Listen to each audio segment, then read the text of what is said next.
from God's Unchanging Word Studios in New Orleans, we are pleased to bring you news, nuggets, and insights with today's host, Tom Carey. Well, greetings, everyone, and welcome to God's Unchanging Word in another edition for our news, nuggets, and insights. Today is Friday, March 12th, 2021, and we have got a powerful program today. A lot of information, so let's get right into the program. We continue with our systematic destruction of our nation. We're going to pinpoint a few things today that you may not have thought about. Then we're going to talk about the cost of illegal immigration. We haven't done this now for a couple of years, and this may shock you when you realize how much it's actually costing our nation to do that. Then we're going to pick up with the spring holy days, two common misunderstandings that are very important as to when you keep these specific days. All right, so let's get right into the program. But before we do, I got a surprise here, whether you realize it or not. It's Happy New Year's. It's God's New Year coming up right away. Rosh Chodesh means the head of months. If you were studying Hebrew, you would realize Rosh Chodesh in this particular time comes on March 14th. But it's just not the head of months. It's also the first month of God's calendar year, the month of Abib or Nisan, depending on the actual Hebrew or the Chaldean wording of it. It is the new month, the new moon, and the new year. I want to wish everyone a Happy New Year with this little video. All right, you ready? Let's play our little video for New Year's.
Welcome back. Nice surprise. Happy New Year. We need to remember, especially this year, as things continue to deteriorate in this nation and around the world, that God has given us a specific calling, that we need to be the light to the world, and that because of Him in us brings us hope. So now, let's get right on. The Pope, as the rest of the world does what it wants to do, the Pope continues to do what he's going to do according to prophecy. The Pope holds an historic meeting with Iraq's top Shiite cleric and preaches the message of unity. Absolutely amazing what this guy is able to do so far.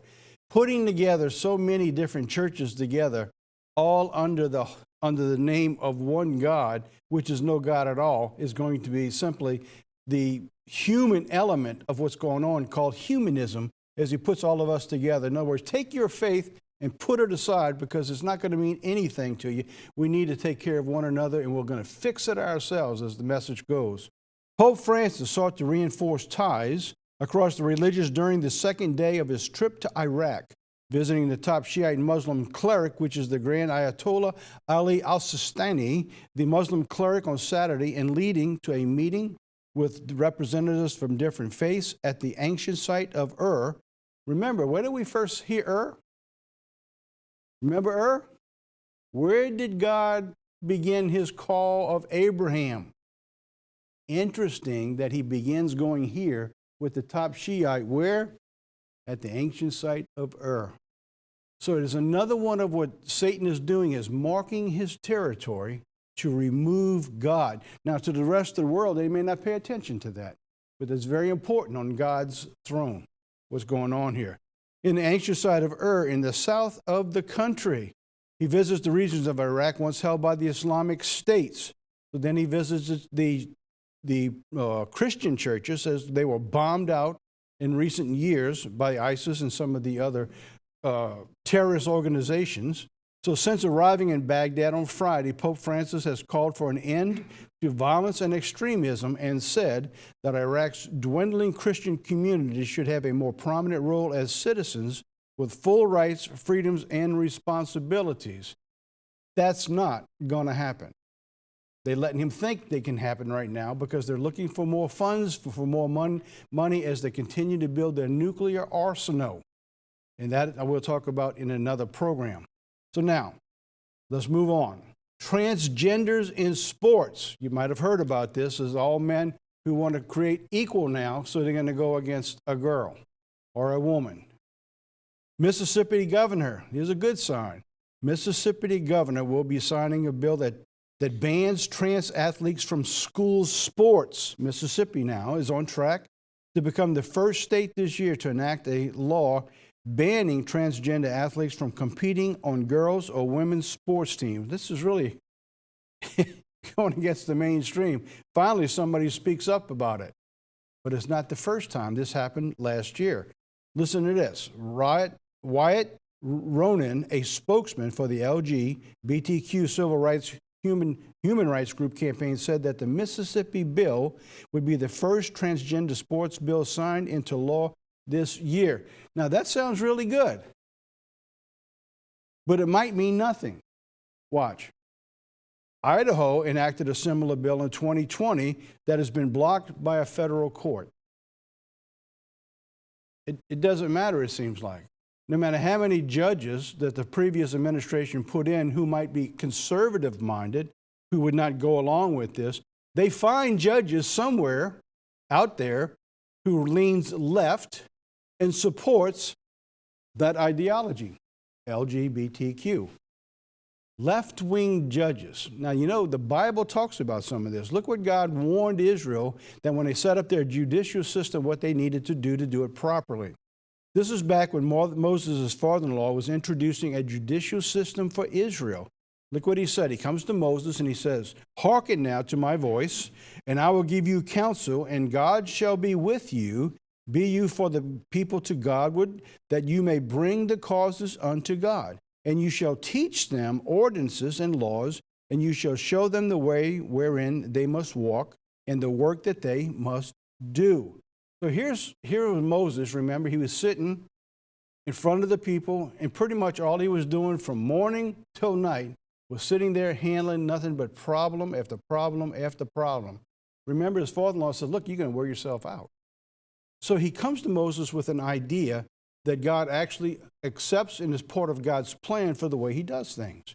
You find in verses 21 and 22 of Exodus 18. It says, "Furthermore, you shall select out of your people able men who fear God, men of truth, those who hate dishonest gain." Wouldn't that be so today, that we had a judicial system today that actually went that way?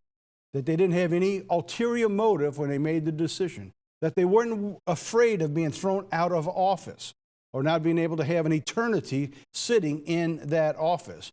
Men who were not worried about it, who hates dishonest gain, that you shall place these over them as leaders of thousands, of hundreds, of fifties, and of tens. Let them judge the people at all times, and let it be that every major dispute they will bring to you. Very much similar to the system we have today. You have a local, you have civil, you have the city, you have state, then you have federal jurisdiction within the state.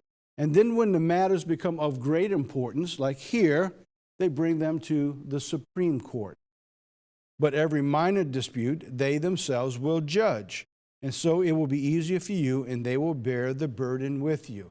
So without realizing it, whether you knew it or not, that our judicial system today is built on the same judicial system that was established by Moses back when the children came out of out of Egypt. So it's absolutely amazing. So why do we have such problems today? because of dishonesty. Because people today put in office who they think is going to vote for them the way they want, or maybe who the lobbyist has paid their campaign to get them in office and they got to pay back. When you have a system built on dishonest gain and people who do not do it according to the law and according to what is actually right, your system will break down and it will fail. And we're seeing the fruits of that in our nation today. Now, 1-year anniversary. You know what the 1-year anniversary is? Remember the mask? March 8th, there was the first time Fauci said you do not need to wear the mask. You may not remember that, but we're here to help you not to forget it. We got a video. Play that video, Jeff. It was exactly 1 year ago today when Dr. Anthony Fauci told you, the American people, not to wear a mask. You don't believe it? You decide. Now, in the United States, people should not be walking around with masks. You're sure of it? Because people are listening really closely to this. Right now, people should not be walking. There's no reason to be walking around with a mask. When you're in the middle of an outbreak, wearing a mask might make people feel a little bit better, and it might even block a droplet, but it's not providing the perfect protection that people think that it is. And often, there are unintended consequences. I'm not even fully blaming Dr. Fauci. A lot of people didn't know what we were dealing with at the time, but that was a year ago. Now Fauci, he's gone from no mask to one mask. Now he wants you to wear 2 masks indefinitely, even after you're vaccinated. That's new. Now my point is Dr. Fauci and all the experts have been wrong a lot. The left treats him like some kind of deity. He's far from it. Now he's playing politics, which is sad. So there you have it. There's our expert. And that's the real problem with all of this, is all these experts are going according to scientific research. Most of the time, they're talking off the top of their head. There's no research behind it. If you pinpoint for research, you will find that the results, in fact, Clayton, who's one of our team right here, sent me information that I didn't even get to get into. I saw this morning, showing how the mask, if they just follow the science, was just a total farce. So we quit covering it day by day way back a year ago when we seen that it turned political rather than doing what was good for our nation. You know, I wanted to bring that to you because you're actually at 1 year now when everything began to break down and deteriorate, beginning of shutting things down, calling this a pandemic around the world. So it's been 1 year ago. They said we're going to shut down, keep everybody in the houses for 2 weeks or 3 weeks, then a month, then 2 months. And now we're at a year and we're talking maybe this summer we can get rid of some of the masks. Now, some of the states are already getting rid of them. So we'll see how that goes out. But I wanted to bring that to you, show you where you're at. All right, one of our favorite features of our program, you can't make this stuff up. New birth certificates. I don't know if you saw this yet or not. It's called the polythropal birth certificate. What in the world? Caught my attention. What is a polythropal birth certificate? That's right, you're not going to believe it. It had to start either New York or California, or brought in from Canada, because Canada is usually ahead of us. De Blasio, all right, this is the mayor of New York City, signed a bill allowing the third gender on birth certificates. All right, this was actually done a couple years ago. All right, Mayor de Blasio signed the bill into law on Tuesday. This was October 9, 2018.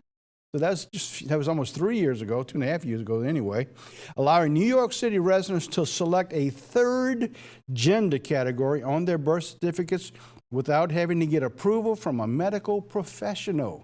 Isn't that amazing? So let's put it into play. The gay polythropal makes history now, lists 3 dads, that's right, 3 dads on the birth certificate. There you have it. I'll tell you what's pretty disturbing about all this. These 3 men, 2 of them are doctors. And God says because they have rejected me, they have thought the wise have become ignorant. And that's what you're looking at here. You know what really is bad about this? That poor child growing up under that type of household, what is that future going to be like? Unbelievable what you're looking at here. Dr. Ian Jenkins and his partners Jeremy Hodges and Dr. Alan Mayfield, a polyamorous throuple, they're all three together instead of just two, made history in 2017 when they became the first family in the state to list three parents on a birth certificate. Hence what brought about the changes in law, because it was costing them so much money with attorneys to allow them to do this. They lobbied for New York to pass a law to say, I don't need the attorneys no more. Now it's legal. We can do this. You see how one thing just affects everything. That's what's going on here. Look, he says, I am Papa, the guy says. Alan is Dada, and Jeremy is Daddy. So I guess they don't have a Mother's Day. By the way, they'll probably do away with Mother's Day and Father's Day because you can't talk about gender anymore. What a nation. All righty. Bethany Christian changes the LGBT policy and will place children in same-sex homes. So this continues to manifest itself in the way we operate as a nation. Bethany Christian Services, the nation's largest Protestant adoption agency, made the announcement in an email to staff members that was signed by the ministry's president, Chris Paluski. They did this because they were suffering financially and because the pressure being brought on from communities around the country about how they were just homophobic. Going on, the largest Protestant adoption agency opens the to LGBTQ parents. All right, this is basically what we read before from another angle here, that the foster agency in the country has decided to open up its services to parents nationwide. And when same-sex couples, as several religious agencies have declined them services in the past, the company announced to the staff on Monday. They said, we're taking an all-hands-on-deck approach where all are welcome. It just continues to deteriorate. This kind of emotion, this kind of movement, it breaks down the very fiber, the core and the structure of what God divinely established with mankind from the beginning. God says it's not good that man should be alone, so he created a helpmeet and called her Eve, one man and one woman, the marriage, divine of the family. And that is what's being deteriorated and destroyed today. It says, we will now offer services with love and compassion of Jesus and the many types of families who exist in our world today. Many types of families. Yeah, they are. There are many. Really deteriorating. All right, the systematic destruction of America. This breaks down into several different categories. There's no one single way to put this, so I'm going to break this down today in a couple different areas. What I recommend you do, if you haven't seen this series, it's 2-3 years old now. It's called America Under Siege. You can go online. I believe we can still mail it, but the quickest way to get it is just go online, and you will find on the front page of our main website, on the home page, where you will see the timeline series. It's one of the little boxes. You just go down the page on the box, click on that box. It will bring you to the page where you have all of these series in the same area. So you don't have to go looking for them. Jeff's put a lot of time to put them all together and lined them all up. All right, so here we have, under this one is America Under Siege. Now, what we did with that series, we told you back a couple years ago where we are today and what's going on today. So you see how Satan surrounds, just like he does, and I'll be talking about this in the sermon I'll give next on Hezekiah, how they surround, the enemy surrounds the city until they have completely deteriorated their resources, their food, their water, and their will to survive, and then just goes in and destroys that nation.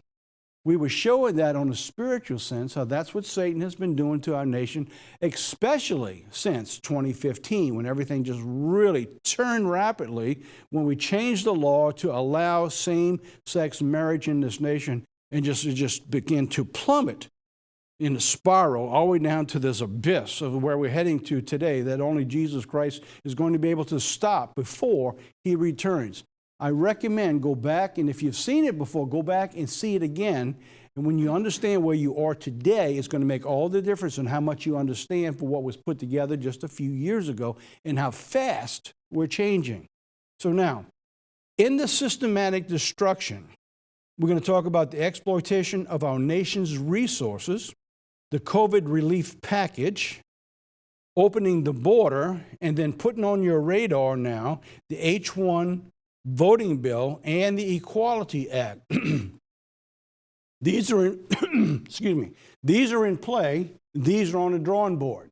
They haven't gotten their full wind yet, but they're coming, and it's going to begin to continue to change the way we do things in our nation. All right, let's begin with the deterioration of our resources. I did this yesterday, and this was on Tuesday, so we're actually taping on a Wednesday today. We're one day behind where we normally are. And yesterday, the oil had topped $66 a barrel, and gas continues to go up.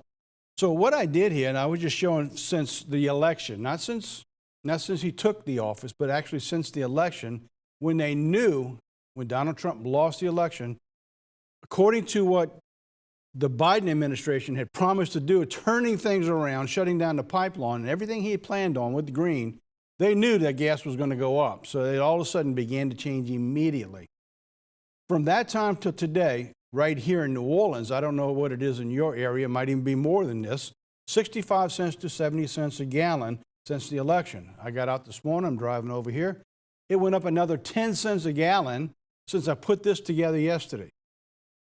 I said, man, so if you've got a tank that just uses 15 gallons a week, that's $3. 3 times 15, that's $150 more a year. But let me show you what's happened with just a van from a company that I use with one of my vans. If I fill up my van, just one of the vans, with 30 gallons a week, which is normal for me, once a week from the price I'm paying today, it has increased my cost to use that van by over $1,000 this year. That's what I put together yesterday. I'd have to add another $150 to that today. So now I'm up to $1,164 as a base cost for each van that uses 30 gallons a week. Now, why am I telling you this? Well, let's show you. The struggle to give Americans $1,400 per citizen. Did you see the fight that went on to do this? You're going to be blessed. You're going to get $1,400. Where's that going to take you? Well, it might just pay for my gas that just went up. But it isn't going to pay for the second van. So all of this, what's going on here, is absolutely nonsense. In that bill, there's about 9% to 14% that actually went to COVID. Everything else is beyond COVID.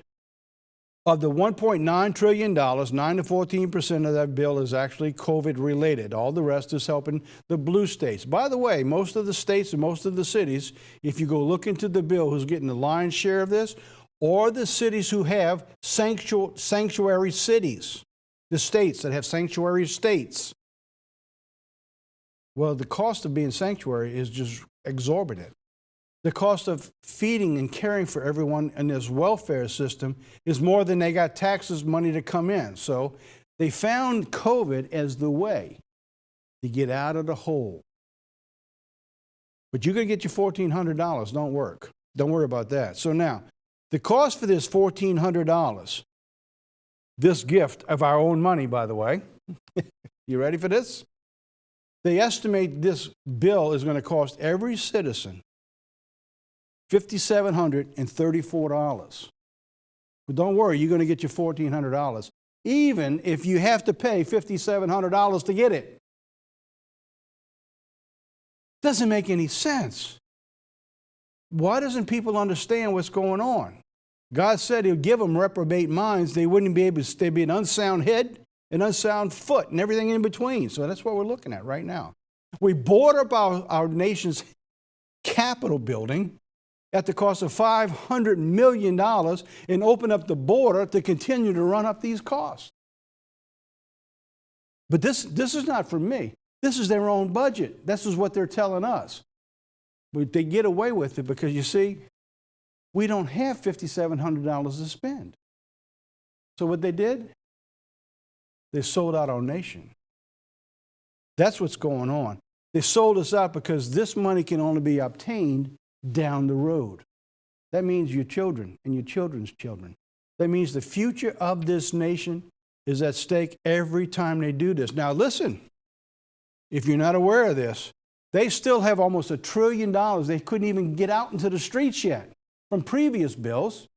And now they're already talking about the green bill to do another $2 to $4 trillion for green, which we don't have either. So remember this. This is very important. The government cannot give you what has not taken from you first. Let me repeat that. Pretty simple. The government cannot give you what it has not taken from you first. And if it gives it to you and you don't have it to pay, well, then it just gets added to the bill. And where are we now? Take a look at this. We have just passed $28 trillion. I didn't think anybody, or any government, or any nation could not collapse with this. In reality, this nation is bankrupt. We are where Israel was in the first phase of its captivity, called a vassal state, where its resources, its revenue, and pretty much everything it has, it was gone. And the only reason you're not seeing it gone now is because we continue to add it to our debt. And the other nations, because of COVID too, they're almost in the same boat. Not near as bad as we are, but they are moving quickly to diversify themselves from depending on the American dollar. When they have that in place, heaven help this nation. You're going to see this nation deteriorate so fast, it's going to make your head spin. But that is what's coming. We're at $28 trillion. Now try to imagine this now. $1 trillion of already agreed to spend has not even left Washington. That will be going out this year. Another $1.9 trillion they're signing today on this Wednesday that's going to be added to that. So that's almost $3 trillion that's got to go out. And then by sometime next year, they'll probably have the green deal with another $2 to $4 trillion. So you're going to be over $30 trillion probably within the next year. Amazing. But that's what you're looking at right now. So now, the Democrats have rejected the efforts, listen to this, to prevent stimulus checks from going to prisoners and illegal immigrants. So if you're in prison, you're going to get your $1,400 check. Doesn't matter that you're not in the economy and paying taxes. That doesn't make any difference. And to the illegal immigrants, prisoners do not pay taxes. Taxpayers pay for their every need. Joe Biden and the Democrats want to give prisoners and illegal aliens $1,400 COVID relief checks and proposed an amendment to prevent that from happening, Cruz. This is from Cruz. He said, I put an amendment in to try to stop it from going there, which was stopped. He explained that the Democrats just voted against my amendment that would have prevented American taxpayer dollars from being handed out to illegal aliens in the form of $1,400 stimulus checks. You know what's interesting? Is that when you released, bear with me on this, when you release the illegal aliens that are coming into our country by the droves again, because all the laws have been reversed that Donald Trump did. It's almost like this administration has one goal. Whatever Donald Trump did, we're reversing. Doesn't matter what happens to the nation. We're going to reverse it because we don't like that. So now, as they continue to release them, they're given a court date. So in 3 to 5 years, they may have a court date that they actually go to court. But they don't turn up, but nobody knows where to find them, right? But they know where to send a check to. Think about it. I mean, this is not rocket science. It's not rocket science at all. In fact, many cities, when they try to catch the drug people, you know how they catch them? They trick them by giving them a reward, or they just won something. They all get them in to get what they just won, and then they arrest them. Well, that could work, but you won't see it happening. What about the cost of illegal immigration? You know, things had settled down for a couple of years, and now they're all heated up again. So let's go take a look at this already. The American people are being lied to because the illegals pay taxes and giveaways are set off by their taxes. Now, that is the stand that the Democrats take. So when you see the cost of illegal immigration, and when you watch a pundit on TV, so that's not true because illegal pay taxes, well, they do. But I'm going to show you what the difference is. Now, this is coming from the fiscal burden of illegal immigration from the Federation of the American Immigration Reform. This is a federal program telling us where I get this information I'm telling you today. The annual cost, the report estimates that the annual cost for illegal immigration is $116 billion a year. Just an estimate, and that's about 2 years old, so it's going to be a lot more than that today. So this is how it breaks down. $45 billion from federal costs, $88 billion, almost $89 billion for state and local. So the total cost is actually $134 billion right here. But it said that the cost is $116 billion. So how does that work? It goes this way. Of the $134 billion, the illegals do pay taxes that comes to almost $19 billion, brings the cost down to $116 billion. So when they tell you that they're covering their own weight, no. It's $116 billion a year. That's the start. That's just what they know to begin with. So let's go on and take a look at this program. What I have here is three categories of breakdown that begins some of that $116 billion, but only begins with it, right? First here is education. Education to every illegal that comes through is $2 billion. Medical. Medical comes in at just under $6 billion. Public assistance, $4.5 billion. Many of these costs are above the normal of the $116 billion because many of them come in sick. They don't know who's sick. By the way, in case you haven't heard, as of yesterday, 185 who came across illegally were tested positive of COVID, but by the law now that was changed, they couldn't hold them. 185 testing COVID released into the population of America. I ain't making that up. That's a fact. That's what's going on right now. And they are right at 100% capacity in most of the housing stations, and they're building more. So if you're at 100%, they're not safe distancing. There's no way that they can safe distance. So we have no idea what's going on right now.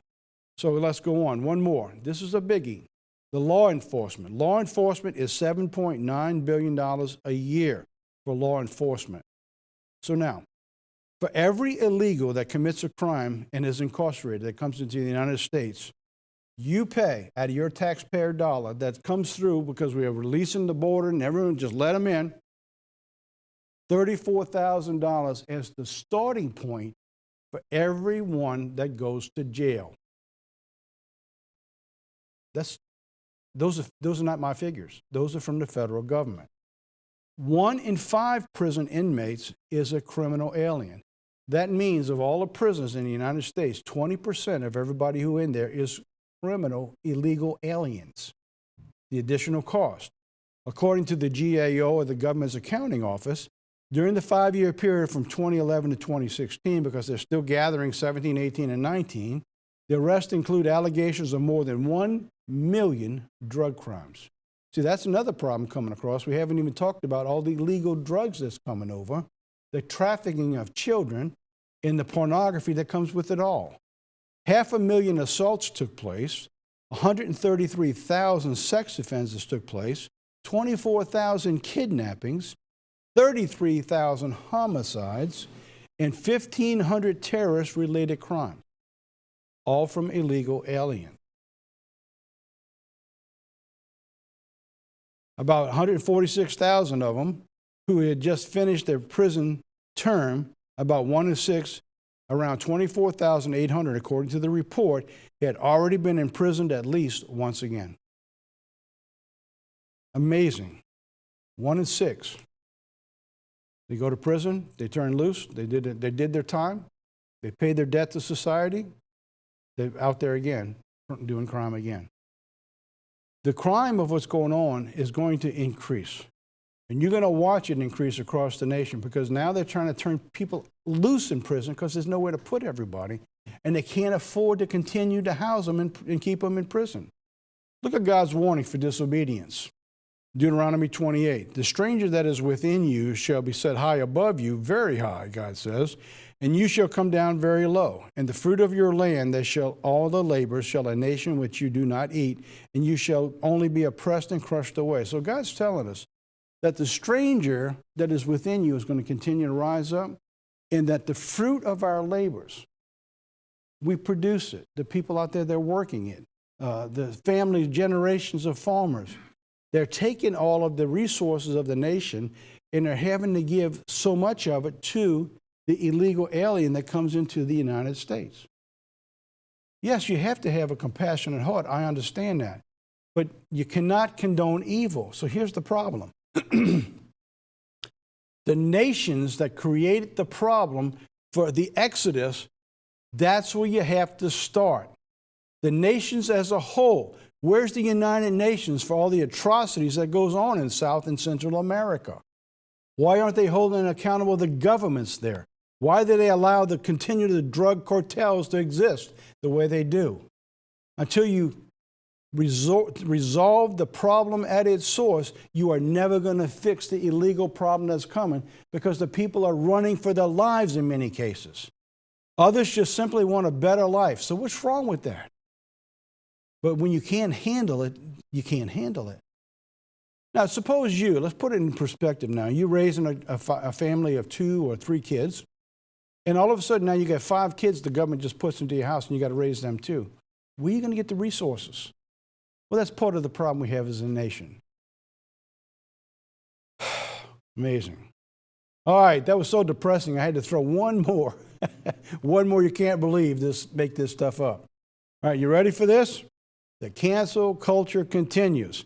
This would be funny if it wouldn't be so pathetic.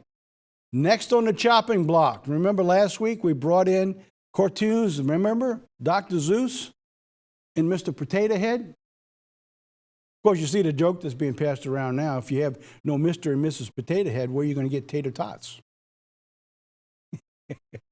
I didn't make that up. I just threw that in there. That was a very poor attempt at humor. All right, here we go. On the chopping block, Pepe Le Pew.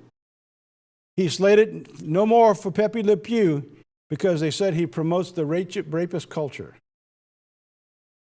I ain't making this up. How about this one? Speedy Gonzalez. He's on the chopping block too because he's a perpetual racist.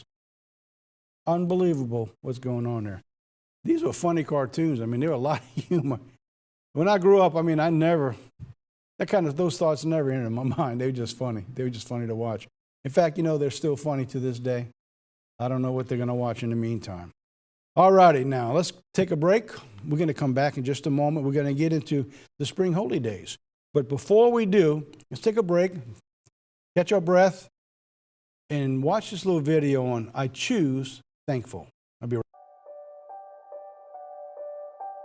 back. Though I wake to a world with more questions than answers, where dissonant voices ignite division, my heart will stand firm in this decision. I choose thankful. Though I walk through a landscape that is uncharted and foreign, where the once familiar seems lost and forgotten, I will remember that nothing is unexpected to my Father in heaven, and I choose thankful.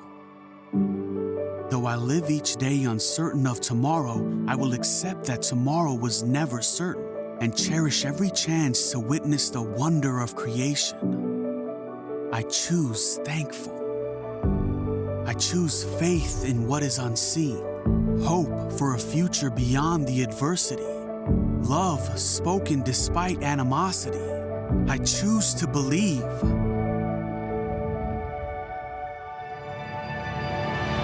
And though the struggles I face may be painful, though it sometimes seems impossible, though I fall 1,000 times covered in the dust of failure, I am able to rise. Not because I am strong, not because life is perfect, but because in all circumstances, Jesus lives.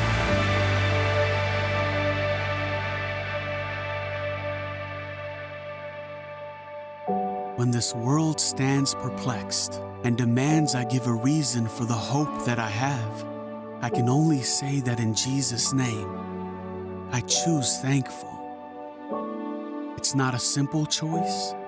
It's not an easy choice, but it is the only choice that brings calm in the storm. Not by my power, but through the strength of Christ alone. I choose thankful.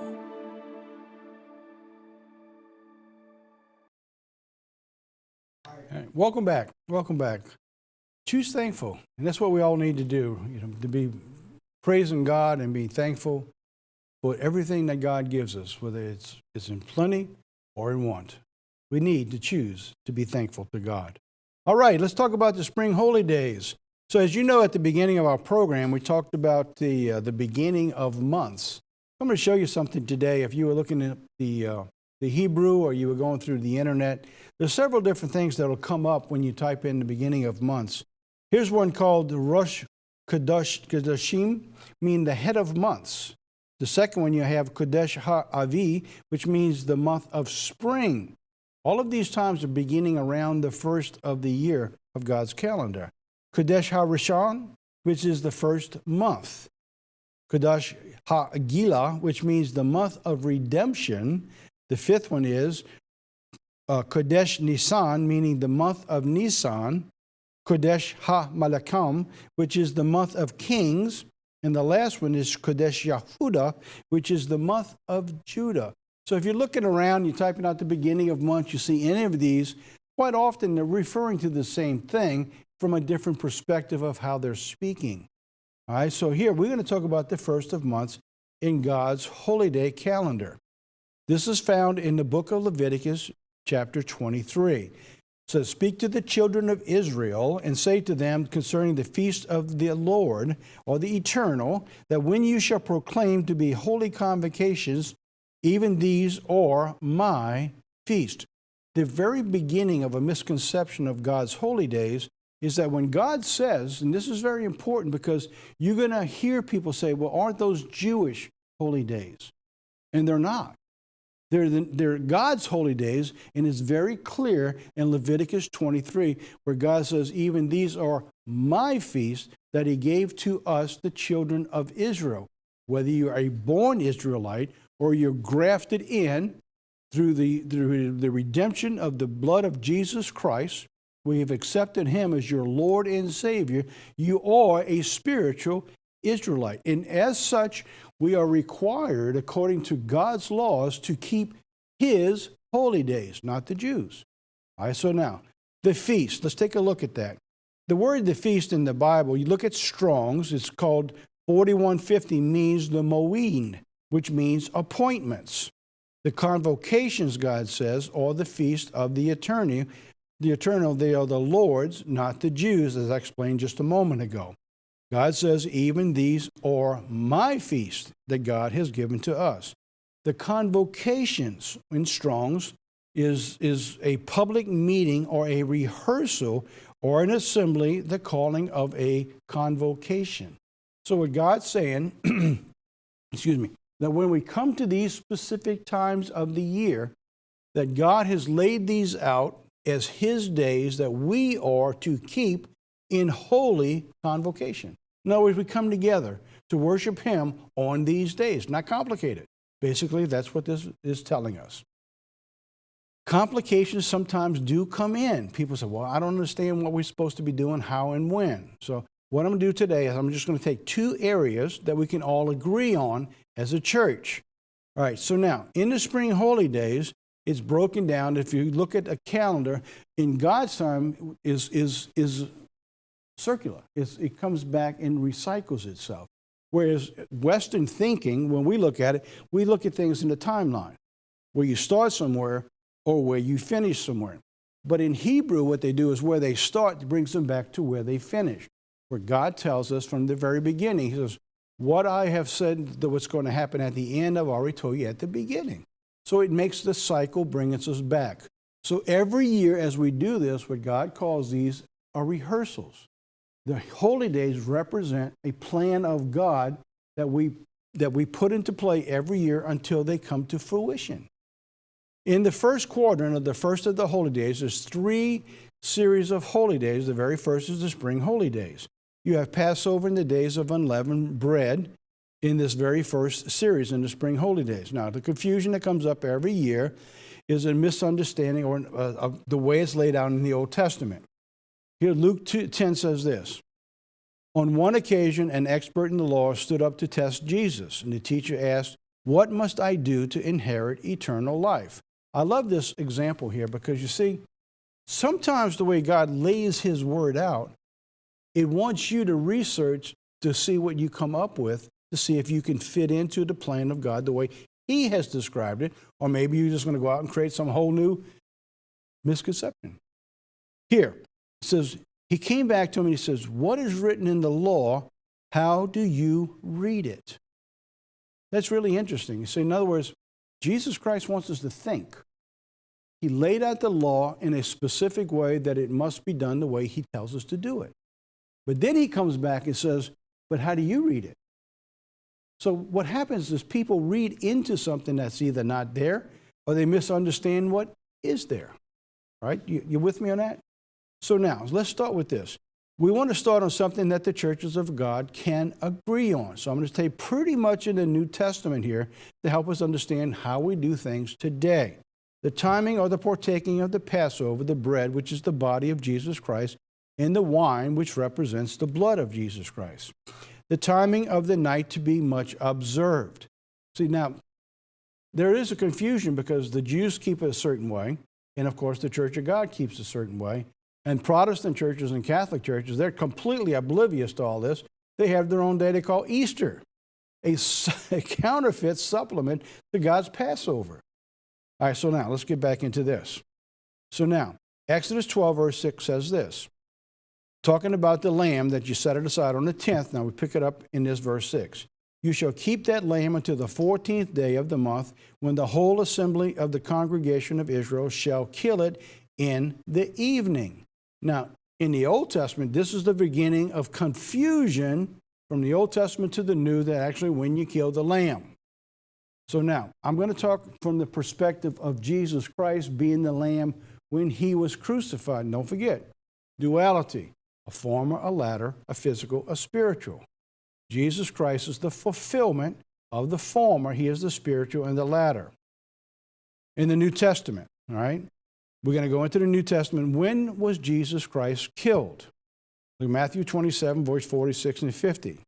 And about the 9th hour, Jesus cried out with a loud voice, Eli, Eli, lama sabachthani.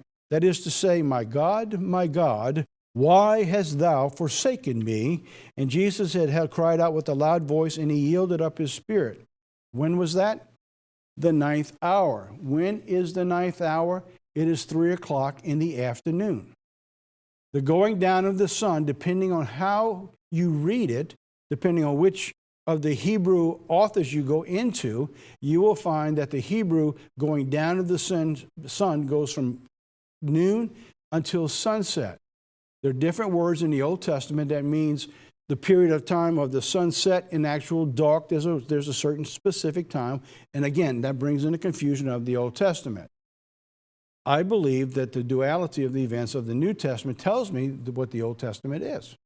But we're going to stay right here today, not to get everybody confused. So we start with what we can agree on, which is in the New Testament and the Jesus Christ when He was crucified. So now, when the first day of unleavened bread, the disciples came to Jesus and say, where will you that we prepare to eat the Passover? Luke 22 says, now the feast of unleavened brew near, which is called the Passover. And in Matthew 26:20, it says, and now when evening was come, He sat down with the 12. In the New Testament, by the time of Jesus Christ, the entire festival from the time of Passover plus the days of unleavened bread were all called the Passover season. And in that Passover season, there's actually 8 days. The 7 days of unleavened bread and the Passover. So when you read in the New Testament, when you read this, you need to understand what it is you're actually looking at. The terms Passover and unleavened bread used are interchangeable in the gospel accounts. So you need to understand that when they say, where are you that we keep the Passover, from that time on, the days of unleavened bread all follow. It just continues all the way through. So that's what we're looking at in the timing. Now, the taking of the Passover. Why do we keep Passover on the same evening that Jesus instituted the new covenant with His disciples? So now, according to Jesus, who was the Passover lamb, they would kill the lamb at the going down of the sun. Well, Jesus was going to be that lamb. But Passover was required to be kept on the 14th. So that means from the 14th, from sunset of the previous evening to sunset when they put Jesus in the tomb, is the 14th. So Jesus couldn't keep the Passover with his disciples at the time they would kill the lamb because he was the lamb. So what he did is he moved the time that we participate in his death to the evening before, which is still the 14th of Nisan. Remember that. So it has to be after sunset. So when we get together and we keep Passover with the brethren, oftentimes you'll see us here and we're literally watching that clock. And the reason we're watching the clock is we needed to get past sunset to put us into the 14th of Nisan. So if you do it beforehand, let's say we're 20 minutes early, we wait because we're in the 13th.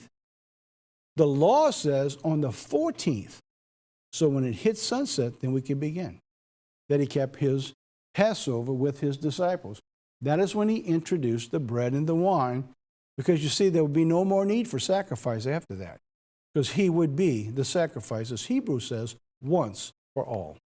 So then in 1 Corinthians 11:23, why do we do it today that way? Because we are clearly instructed by the Apostle Paul to the Corinthians. For I have received of the Lord that which also I delivered to you, that the Lord Jesus, the same night which he was betrayed, took bread. Right? So what's he saying is that he's telling them on the same night he was betrayed, he took the bread. So now he goes on to say, because I have been given this, I'm giving it to you. You go back and read that chapter. Night to be much observed. Look at Exodus 12, verse 8. And they shall eat the flesh in that night, roast with fire, and unleavened bread with bitter herbs, they shall eat it. Let nothing remain until morning, eat it in haste. Deuteronomy. And the Lord your God brought you forth out of the land by night. Numbers 33. They left Ramesses on the 15th on the morrow after the Passover. So now, when did the Jews actually eat? Right? You ever heard of a Seder? They do the Seder today. Why do they do a Seder? They don't kill a lamb. Because there is no more temple. They don't sacrifice. They're waiting for the return of Jesus Christ. At the time of Jesus Christ, this is the way they did it. People can argue with the Old Testament all they want. I'm just staying right here in the New Testament, the way Jesus did it. And remember, he was sinless. So he broke no law in what he was doing. The Jews at the time of Jesus Christ would kill the lamb at the going down of the sun in the evening on the 14th. That means about the same time that Jesus Christ was on that stake, they were preparing for the high priest to kill the lamb. From that time on, they would prepare the lamb, they would begin the roast, and as the hours went by, sunset come in, and on the evening of the 14th, which begins the 15th, they would eat the lamb roasted by fire according to the Scripture. That is in the Old Testament the exact same time that the children of Israel were going to leave. It says they came out on the 15th, the morrow after the Passover, and they came out at night. So there's no confusion as to when they came out. So for us, all right, on that night, what we go through, we are observing the time they came out with a high hand. So now let's take and create the timeline of what I'm talking about. Sunset, 6 p.m.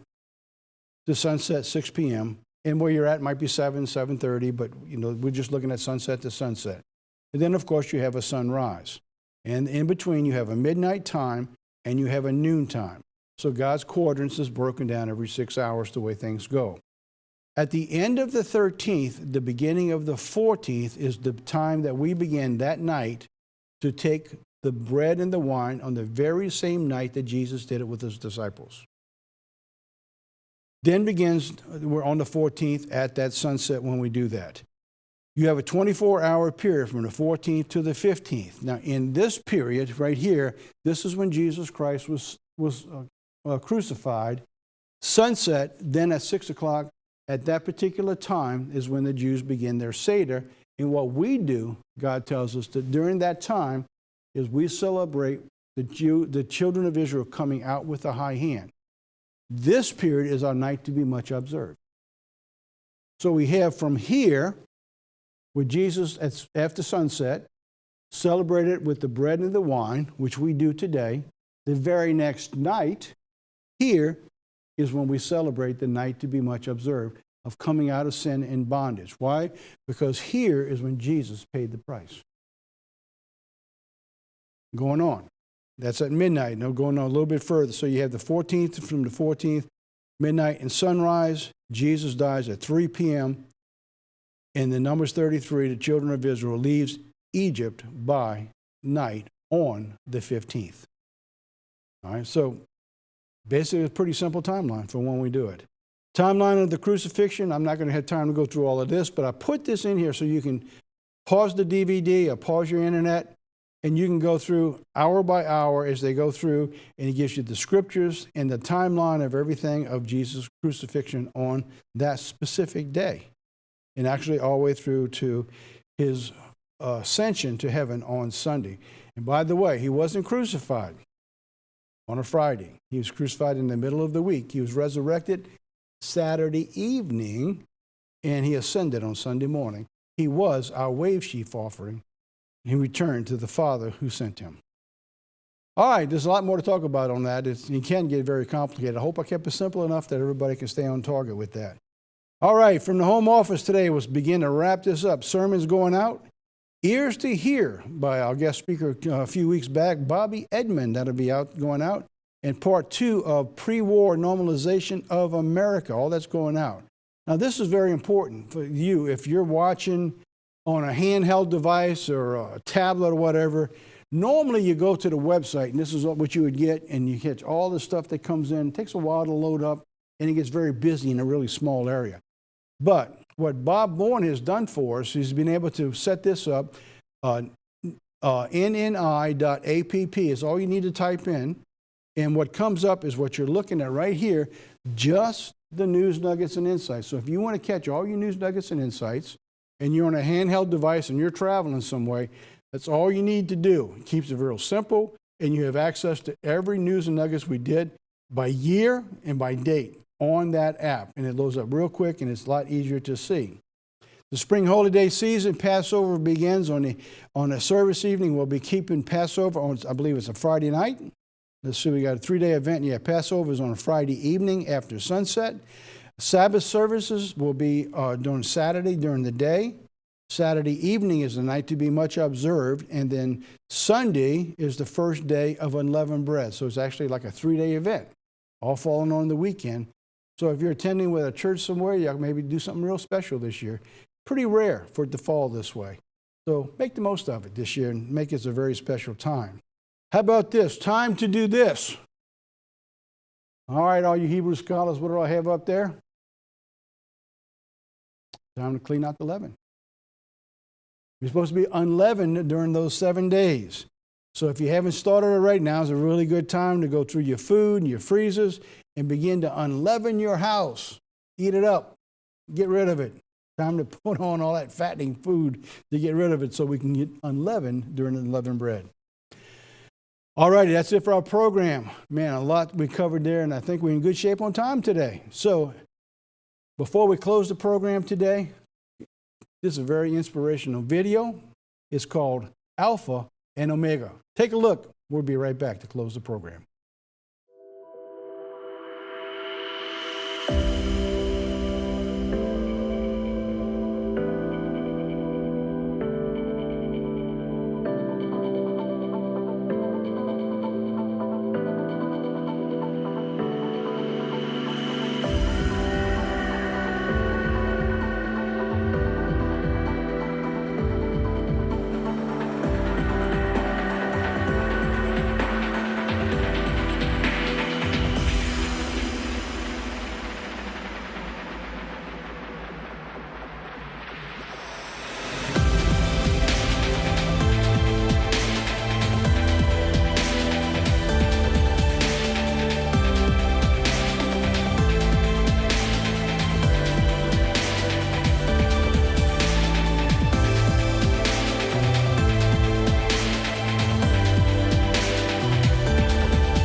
welcome back.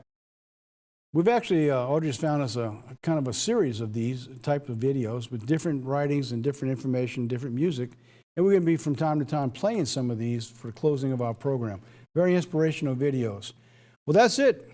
But for our program today, I want to take and thank everyone for being a part of our program now. We're in our 4th year of going through with this and helping us to be able to shed God's Word to everybody you know. As you know, each and every week we want to let everyone know how appreciative we are that you participate, that you help support, and that you help spread the gospel of Jesus Christ.